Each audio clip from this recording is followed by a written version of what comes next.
Assalamualaikum warahmatullahi wabarakatuh. Bagaimana kabarnya Ananda semuanya? Alhamdulillah, semua kabarnya baik ya. Oke, semoga semuanya dalam keadaan sehat dan tetap semangat mengikuti pembelajaran kita pada pagi hari ini.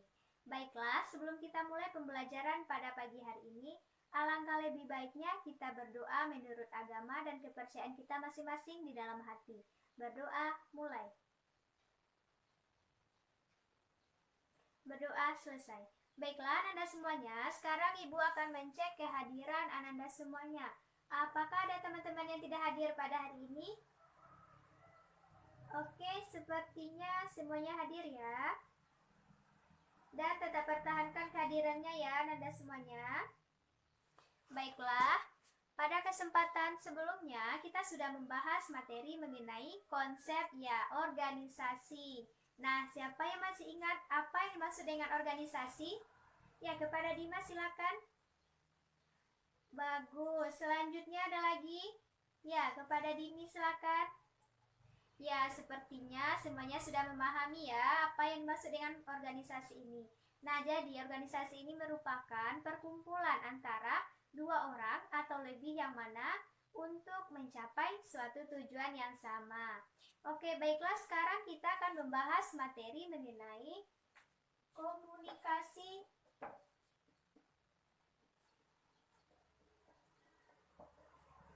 dalam organisasi.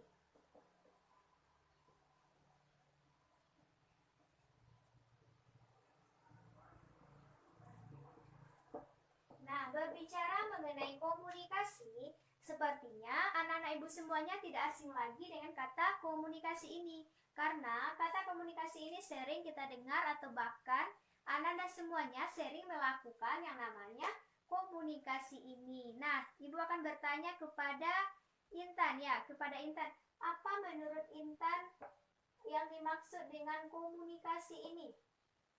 Ya, bagus sekali.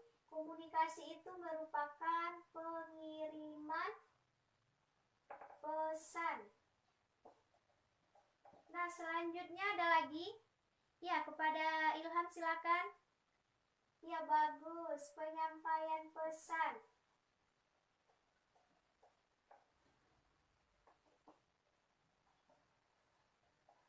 Oke.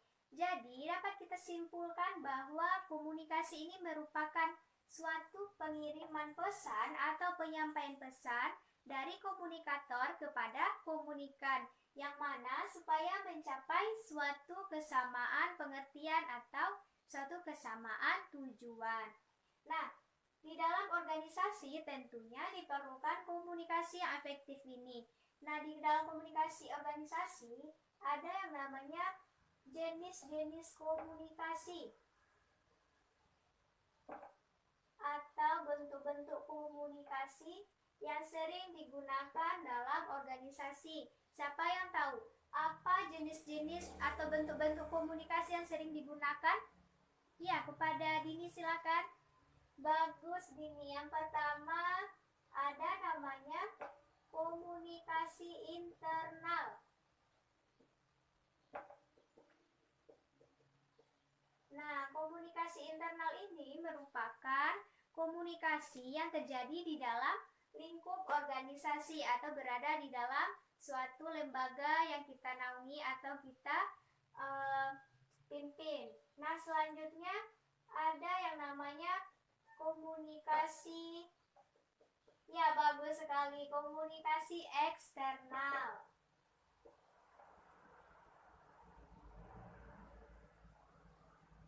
Nah, Ananda semuanya, jenis komunikasi itu secara umum ada dua. Yang pertama itu komunikasi internal, yang kedua itu komunikasi eksternal. Nah, komunikasi eksternal ini berarti komunikasi yang berada di luar organisasi yang kita naungi. Nah, contohnya itu komunikasi yang kita lakukan dengan masyarakat sekitar yang terlibat dengan organisasi yang kita pimpin atau kita naungi. Nah, komunikasi internal ini dibagi lagi menjadi dua. Ada namanya komunikasi vertikal. Nah, yang kedua ada namanya komunikasi horizontal. Siapa yang tahu apa yang dimaksud dengan komunikasi vertikal dan horizontal ini? Oke, silakan kepada Dimas. Komunikasi vertikal apa, Dimas, menurut tanggapan Dimas? Bagus, komunikasi vertikal itu berarti komunikasi yang dilakukan dari atas ke bawah atau dari pimpinan kepada bawahan. Nah, begitu juga sebaliknya, dari bawahan kepada pimpinannya. Nah, selanjutnya komunikasi horizontal.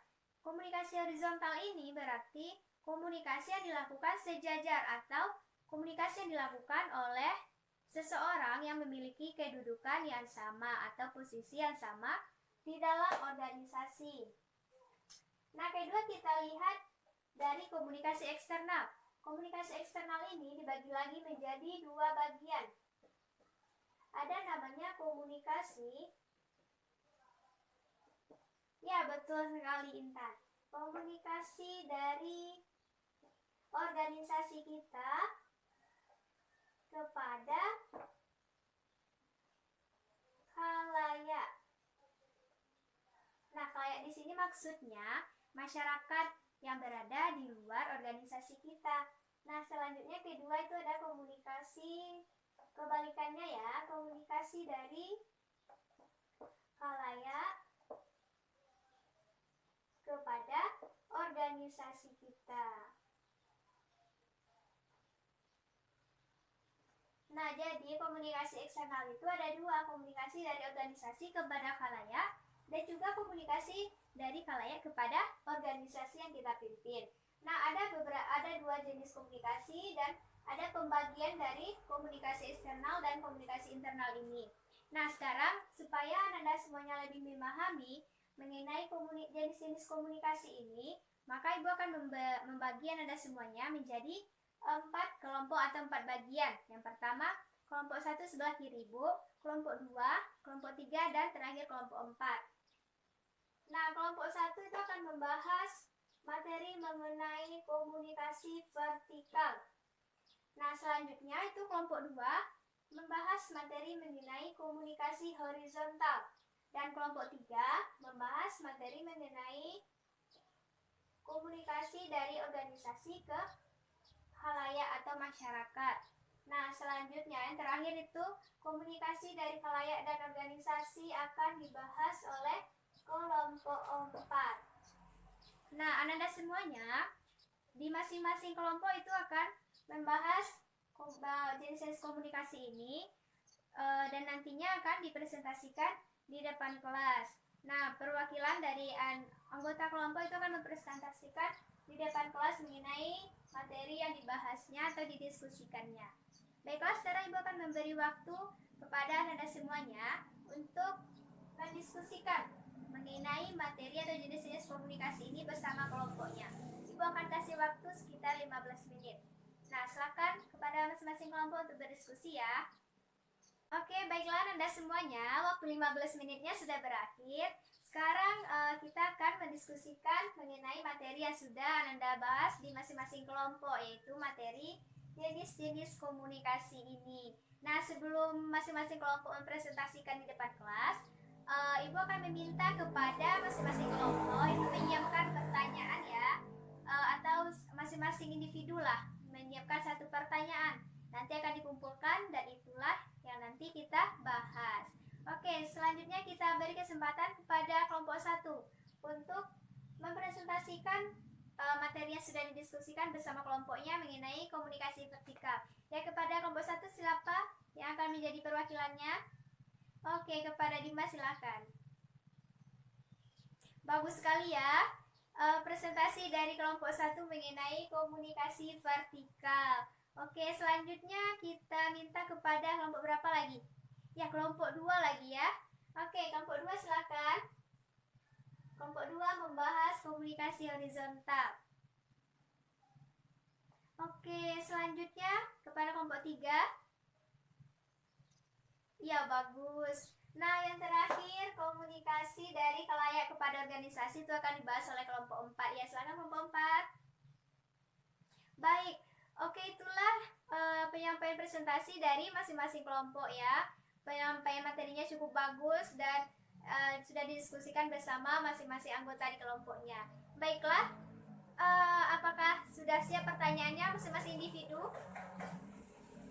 Oke, sebelumnya kita akan mengulas sedikit ya mengenai komunikasi vertikal, komunikasi horizontal, dan juga komunikasi dari organisasi ke khalayak dan sebaliknya dari khalayak kepada organisasi yang sudah disampaikan oleh masing-masing kelompok tadi.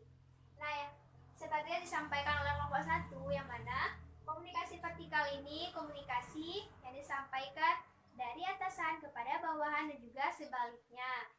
Nah, komunikasi vertikal ini bisa dilakukan dari atas ke bawah, itu dari pimpinan kepada bawahan untuk memberikan instruksi atas pekerjaan yang akan dilakukan, dan juga dari komunikasi bawah ke atas itu bisa dari karyawan kepada atasan, misalnya dalam memberikan laporan atau memberikan saran kepada pimpinannya. Nah, kita berbicara mengenai pembahasan kelompok 2, yaitu komunikasi horizontal. Komunikasi horizontal ini berarti komunikasi yang dilakukan sejajar. Kalau di sekolah atau di kelas inilah kita contohkan. Berarti komunikasi antara anak-anak ibu semuanya dengan teman sebayanya, yaitu memiliki kedudukan yang sama. Nah, selanjutnya kita mengulas sedikit komunikasi dari organisasi ke khalayak.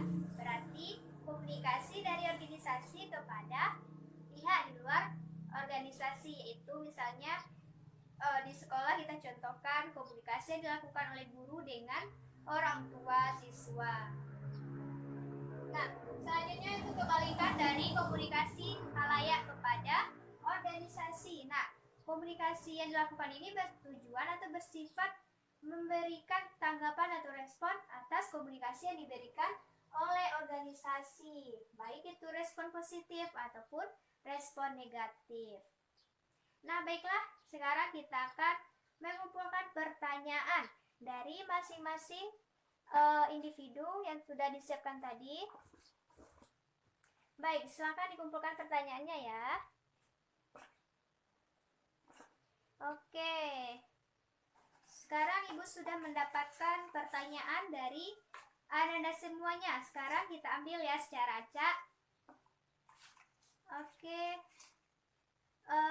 Pertanyaan yang pertama itu kita ambil secara acak berdasarkan absen nomor 15. Ya, 15 itu Tika. Oke. Baik, pertanyaan ini untuk Tika ya. Nah, bagi yang mau menanggapi nanti juga boleh. Oke, Ibu ambil secara acak.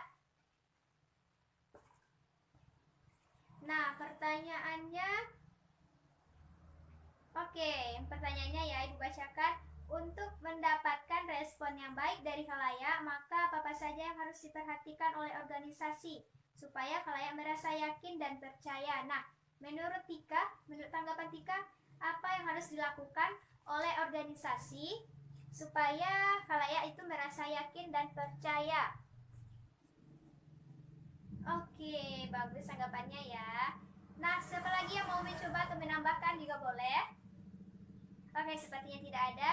Nah, jadi berdasarkan pertanyaan ini, apa saja harus kita perhatikan supaya khalayak ini merasa yakin dan percaya terhadap organisasi kita? Yang pertama, tentunya kita harus menyampaikan tujuan organisasi kita secara jelas kepada khalayak atau masyarakat ini, sehingga masyarakat itu memiliki persepsi bahwa organisasi ini layak untuk diikut sertakan atau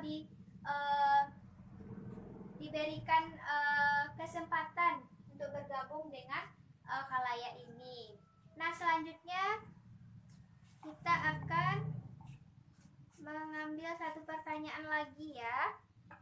Oke, nah satu pertanyaan ini untuk sekarang tanggal 1. Nah, absen nomor 1 itu siapa? Iya, Indri absen nomor 1 ya. Oke, pertanyaan untuk Indri akan Ibu bacakan. Pertanyaannya, bagaimana cara supaya komunikasi antara atasan dan bawahan itu dapat terjalin dengan baik? Nah, silakan Indri memberikan tanggapannya. Iya, betul. Nah, jadi supaya komunikasi antara atasan dan bawahan itu vertikal ya, atasan atasan dan bawah itu dapat terjalin dengan baik, maka sebaiknya atau seharusnya itu atasan tidak boleh menganggap bawahan itu sebagai orang yang akan disuruh-suruh atau orang yang akan membantu secara detail. Jadi pimpinan itu harus menganggap bawahan itu sebagai rekan kerjanya, sehingga bawahan ini merasa pimpinan menghargai bawahan ini secara baik. Nah, penghargaan ini sangat penting untuk bawahan karena itu akan menimbulkan semangat bagi karyawan. Oke, itulah 2 pertanyaan dari masing-masing individu yang bisa kita jawab. Baik, itulah pembahasan kita pada kesempatan kali ini. Apakah ada pertanyaan dari Anda semuanya? Oke, baik, sepertinya tidak ada ya.